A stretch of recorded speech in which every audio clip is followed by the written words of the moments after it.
Alright guys, TacticalRab back again today. Hope y'all are doing well and enjoying your day so far, and what a day of Call of Duty we have just enjoyed. The World Championship is nearing its conclusion. 2 teams remain in the grand finals for tomorrow, but an incredible set of series to get us to this point. Very much intrigued to take your thoughts in the comment section below. Like if you guys enjoyed the video, subscribe if you're new as always, I greatly appreciate it. Already up to the channel, thank you very much indeed for doing that. First of all, this from Clayster, of course, his New York subliners removed out of the tournament yesterday in a top 6 placing. Sleep schedule talked, pissed I am not playing today, but well, some players most certainly were. First game of the day, FaZe versus Dallas. This time last year at the World Championship, it was also FaZe versus Dallas in the winners finals, and Dallas came out on top that time in a 3-2 fashion. Would history repeat itself? FaZe decided that was not going to be the case and played absolute lights out Call of Duty. It's not like Dallas are playing bad right now, but FaZe truly, like, this squad, when they're playing well, is legitimately a cheat code. It's absolutely insane. This Garrison Hardpoint is such a good map for Dallas. We saw it later in the day. They're really good at this map. FaZe come in and screw up against them and almost split them in the 100-point club. That is just absurd. Cellium was going off.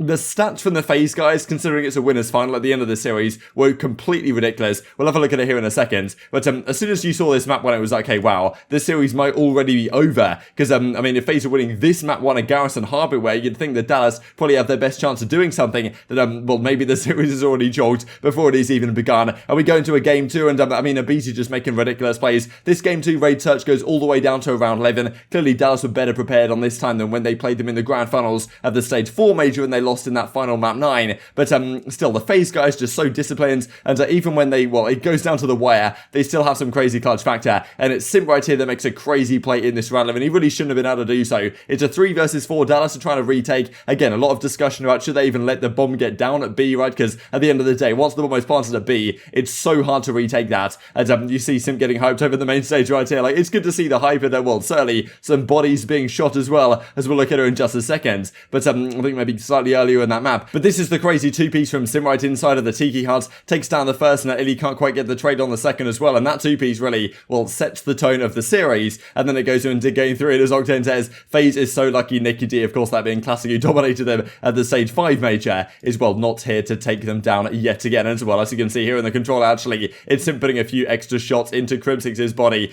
so, well, he just can't help himself. It seems at this point that every time Simp shoots bodies, it just powers him up even more, and I don't know, I just love to see the, you know, the spice and the storylines. They clearly, I don't know if they don't like each other, but every single time that FaZe seem to play Crimsix and co, that, well, bodies are getting shots, no doubt about it, regardless, it seems, of which way the series is going. But yes, Atlanta FaZe come out on top here in the control. They rarely ever lose raid controls, and they win this series without, well, even losing a map this entire tournament so far. 3-0 subliners, 3-0 Dallas Empire to make it to the grand finals. Yes, there's some discussion on the format of the tournament, but still, that is emphatic. There is no other way to put it. And yeah, moving to a grand finals of a tournament, a world championship at that, without even losing a map. And look at these stats. Cell has a 1.6, Simp has a 1.5. I mean, what can you even do at this point? Arcitys has a, well, trademark at this point, sitting back and relaxing and enjoying the show as he, well, sits from the back line. But Dallas was certainly not done just yet. Loony says something pretty interesting, actually, that JCap, the only player before these guys, the Tiny Terrors, to make back-to-back World Championship Grand Finals. Of course, the format was a bit different back then, but still, Simp has come on the pro scene and made 3 straight Grand Finals at the World Championships. That is, well, nothing to be scoffed at, but who would they face? Of course, Toronto and Rokkr were still trying to make that happen down there in the lower side. This was an absolutely incredible series. First up, I mean, Ultra, well, for some reason, Rokkr decided to go up against them again on a checkmate hardpoint, where they got bodied last time they played them at the Grand Finals of the stage 5 major, sorry, and they got 30-point club, or 34-point club there. Very similar thing happens here again.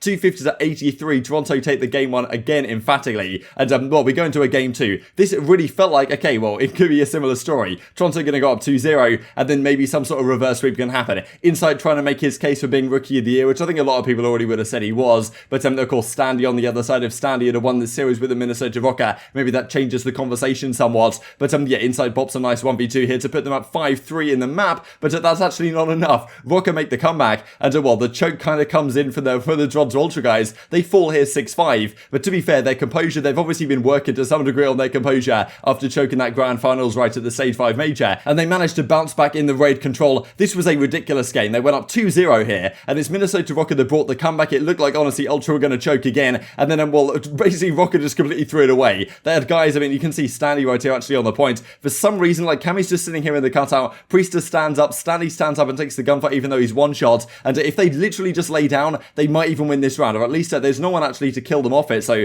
Cammy just got 2 kills for free, and that's enough to get them over the line in this map, and well, they go on to what would have been a final map for them, at least they were hoping it would be, but it turns out it wasn't, because, well, yesterday we saw Scump go on a crazy 10 streak to help OpTic almost make a comeback on this map against, well, it was the Toronto Ultra, but, well, this time it's Standy who goes one better, pops an 11 streak right here, gets all fully streaked out, and it's Minnesota Rokkr that take the raid hardpoint to force a Game 5, and what a Game 5 it was, a Moscow search and destroy, where Ultra have been very good indeed, but it's MajorManiak that comes up incredibly clutch, down 5-3, I really felt like Ultra were closing this one out, MajorManiak pops an incredible 3-piece with the AK-74U in hand, that is enough to send it to 5-4, but again, I mean, Ultra simply do not get comeback to 5-3 twice in the same series, and they managed to close it out in the end, so Rokkr falls short, they come out of the tournament in top 4, and Toronto Ultra, the consistency in their placings this season has been immense. I'm pretty sure since Insight came in, they have not placed lower than top 3. It's absolutely remarkable, and well, they continue on in the tournament. These were the stats over the course of it.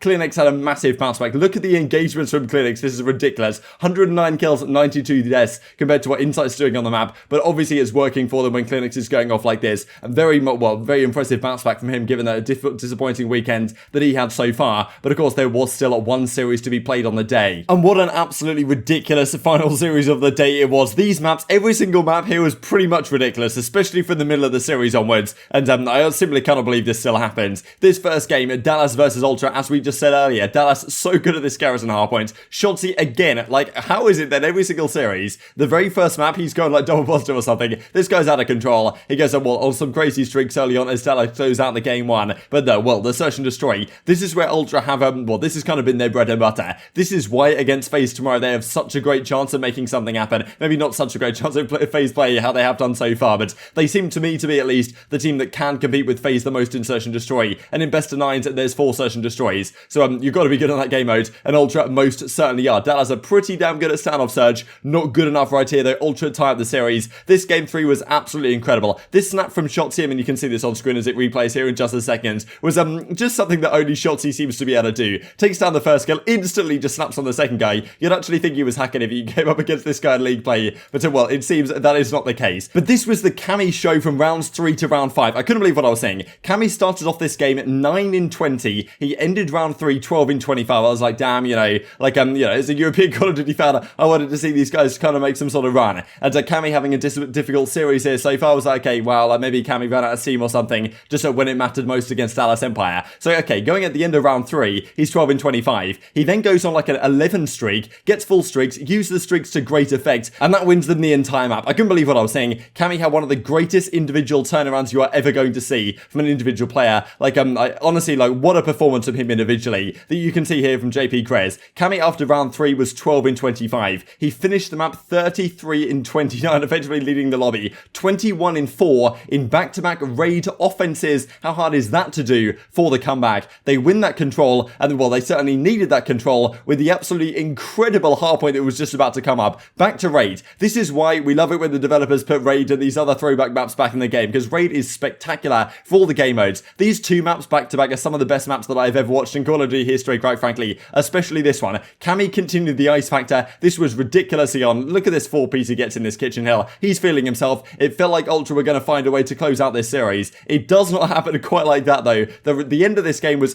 completely absurd. It honestly looked like Dallas were going to win it and make the crazy comeback over towards the final P1. They kind of had Ultra in the trap, and then Ultra, they get all the kills that immediately look like they're going to break into the hardpoint. You guys can see it play out right here. So, okay, we've got Dallas holding the hardpoints. They're only 10 seconds away. All the guys on Dallas go down. Ultra make an incredibly clutch break. So difficult to do to break this from Red Tide. Cammy goes massive with a couple of kills, then gets naded out of the hill by Crimsix. That one kill from Crimsix may have just won them this game, Dallas. And Bance gets a great kill on Crim from long range, but the kills are once again coming. I mean, look at this observing, right? You've got the streaks coming down from all angles, the kills coming in, just beautiful to watch. And Dallas win this one at 250-248, a ridiculous game of raid hardpoint. And well, with ILLey getting hyped like that, you'd have thought, wow, he's going to go into the game 5 and absolutely tear stuff up. That is not how it finishes out, though, because Toronto Ultra, once again, they they have some incredible ice factor in the Search and Destroy. Before we look at that, let's look at this, how Toronto Ultra actually made it work, as ILLey was 0-7, but he had a crazy ninja defuse that Ultra didn't get, but every single round pretty much, Toronto would just give up A, or give up B, sorry, and they would just decide to retake it, and every single time it was working, you know, Dallas, they couldn't seem to react to it properly, and Ultra was so disciplined. I was really impressed at how they would check their corners, they would take some time, and they would actually make it work in the end.